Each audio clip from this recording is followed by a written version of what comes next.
Carcasson, the board game, I've never actually played the board game, but I have played the app version, which I'm going to play now. And I generally do so every morning because I find it's a really great kind of palate cleanser for the brain for me before I have to get going during the day.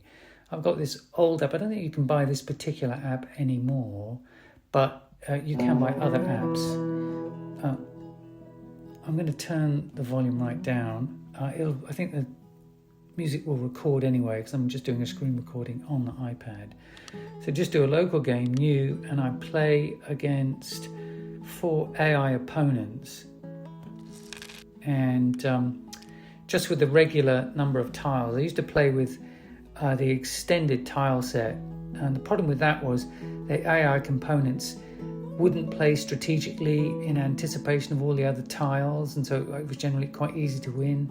But with 4 other opponents and the regular number of tiles, basically you have to play a meeple almost every single time you put down a tile.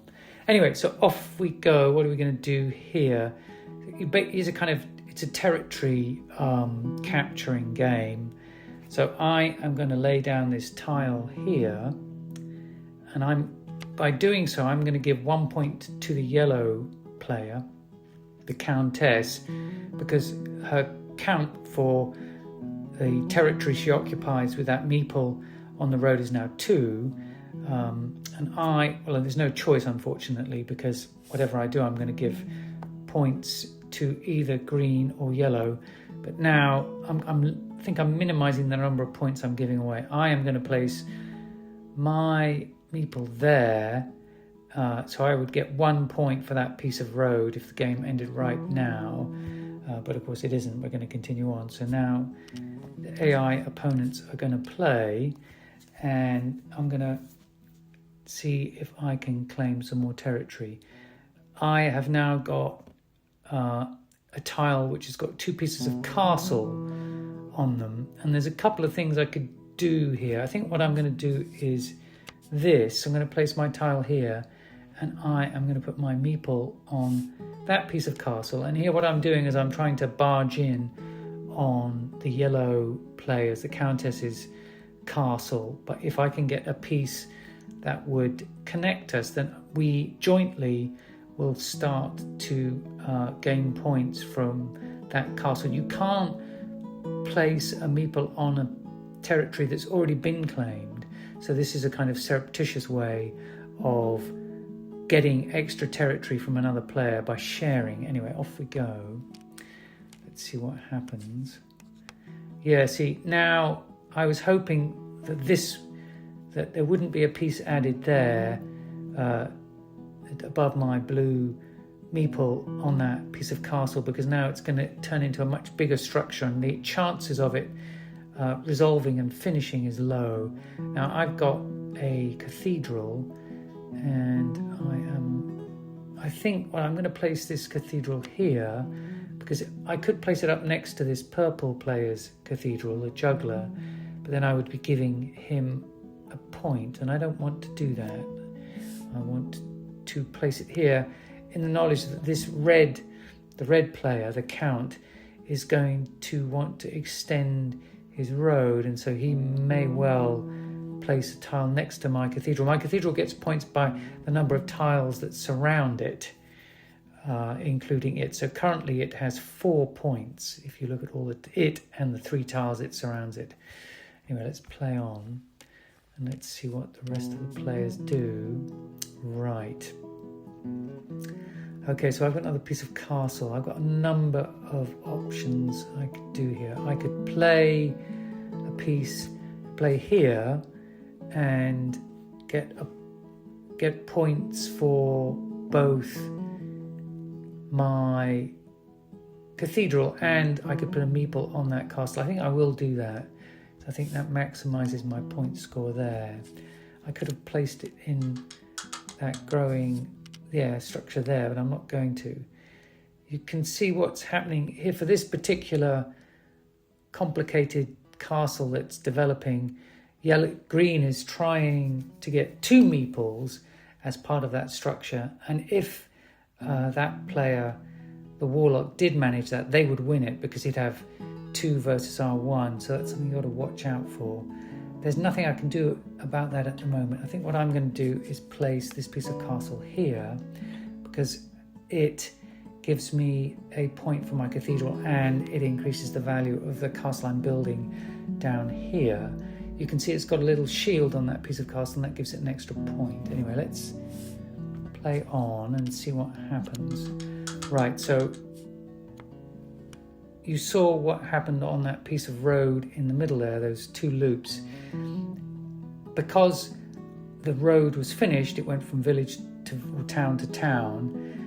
Both I think it was Red, got points. So I got 3 points and he got 3 points for the road. And you can see why, because it's 1, 2, 3 pieces of road, 1, 2, 3 pieces of road. So we each got 3 pieces of road. Now, I have a single piece of castle.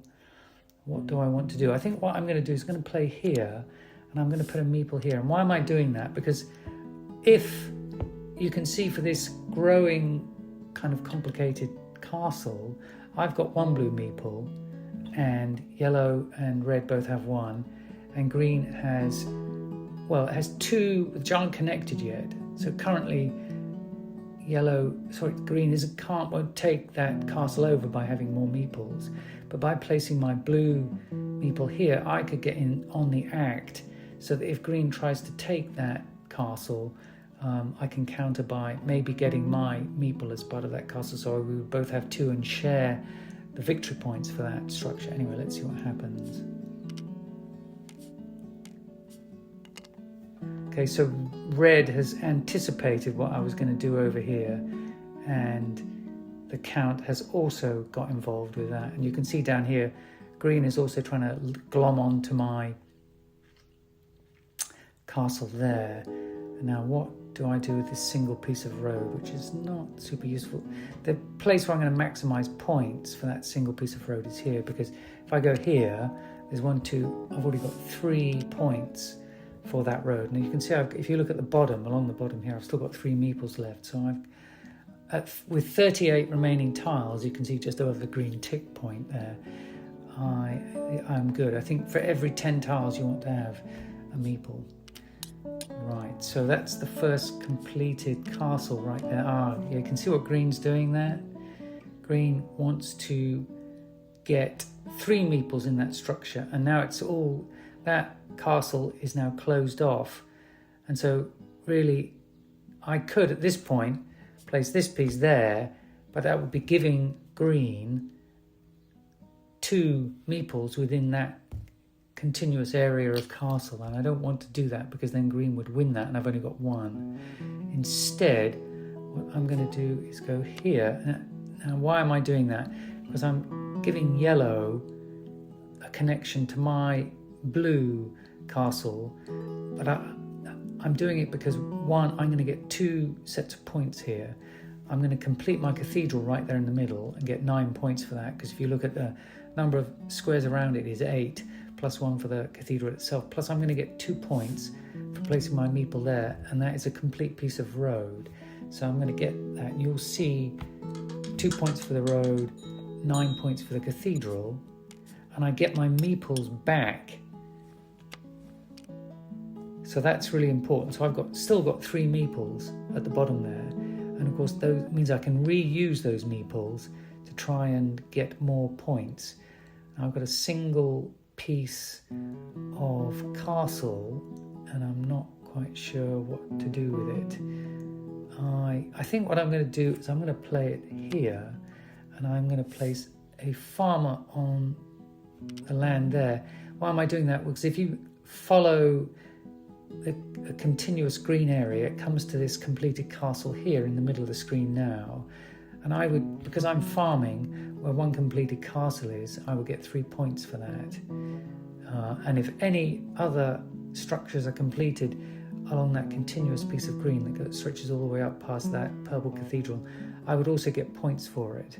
And nobody else can play a farmer in that same continuous piece of green, because I've claimed that territory, in the same way that you can't add a meeple to a structure or a piece of land that's already been claimed. Anyway, let's continue on. Let's see what happens. Right, so red completed his cathedral, and this castle was completed by, I can't remember who was, by yellow. And so all of us who were part of it got a lot of points. I can't remember what it was, 20 or something. And I will now, this farmer here that's right in the middle of the screen, the meeple lying on the ground, will get 3 points for that castle and 3 points for this castle. So now I get 6 points off that meeple, and that meeple starts to become valuable. Next up, I've got another cathedral. Cathedrals, you always want to play cathedrals. You always want to put a meeple in a cathedral. And the place where I could lay that and get maximum number of points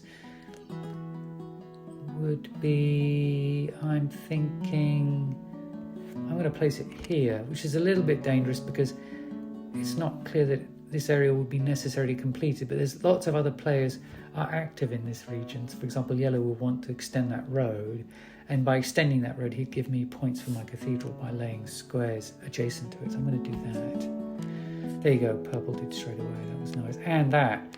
So here you can see this cathedral, the blue one, right, my blue one right in the middle, is not going to be complete because you can see there's an X to the lower right. That means that particular square cannot be completed at all now. There's no piece that will fit there. So I can never complete that cathedral, but it doesn't matter. With only 18 pieces remaining, I don't care. And also over here, this city I was worrying about where green was trying to get 3 meeples as part of it and therefore win it. You can see there's an X right there in the middle of the screen, which means that there is no piece that will fit there anymore. There's only one castle piece that is like that, which could fit into that space, and it's already been laid, I guess. Where has it been laid? There it is. That's the piece. There's only one of those pieces in the whole set. So that means now that I don't have to worry. Well, I do have to worry about green winning this top part, because if the green lays a castle piece right there, green would win that area. So I'm hoping they won't, but let's see. I have got a single castle piece. What am I going to do with it? It's also got some road, so I could get some cheap road points. But with 18 points, what I could do is this, because you'll see what I'll do. I'll complete that piece of road. Which way do I want to do it? I think I want to do it like that, like this. So if I do this, I will complete that piece of road for 3 points, and I will maybe be able to loop back round with the other blue on that piece of road. And let's see what happens. So here you go. Well, 4 points for that. That's great. Right. So I've got another piece of road. Isn't really what I wanted, but roll with the punches. I think I'll do what I want to do. I think I'll do that. So I'll get 2 points off that blue meeple, and I'll hopefully maybe to finish that other meeple piece of road. Okay. They got a bunch of points there. In fact, purple won that road because purple had two meeples on this piece of road here in the middle, and yellow only had one, so purple got all the points for that. But if you look at the points at the bottom, I'm currently doing pretty well with 40, which puts me in a strong position. Right, so I've got a piece of castle, and there's nothing I can do that doesn't give.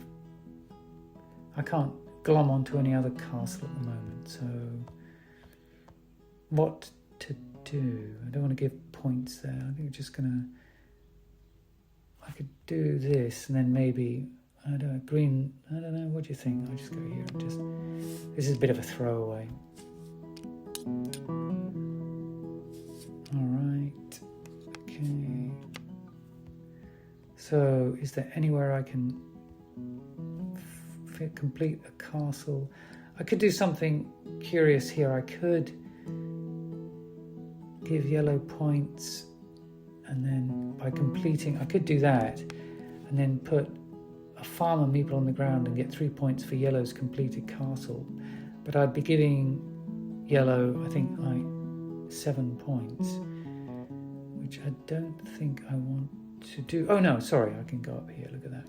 So I'll go up here and I'll get 4 points for that smallest possible castle. There we go. Right, so now we're scoring, and I'm doing 45 at the moment points. And you can see the computer counts up all of the incompleted things. I've got 7 for that cathedral, 7 for that. I'm doing pretty well here. Right, now the castle, you get a lot of these castles incompleted, so you just get a small number of points for just having a meeple down on part of an incompleted castle. See, yeah, they got 5 there. I got 6 with yellow. We're sharing those parts of that cathedral, so I feel happy about that. Then I got 9 off that farmer at the end there, and you can see that I won quite comfortably on this occasion. I think by good planning and strategy, also a bit of luck.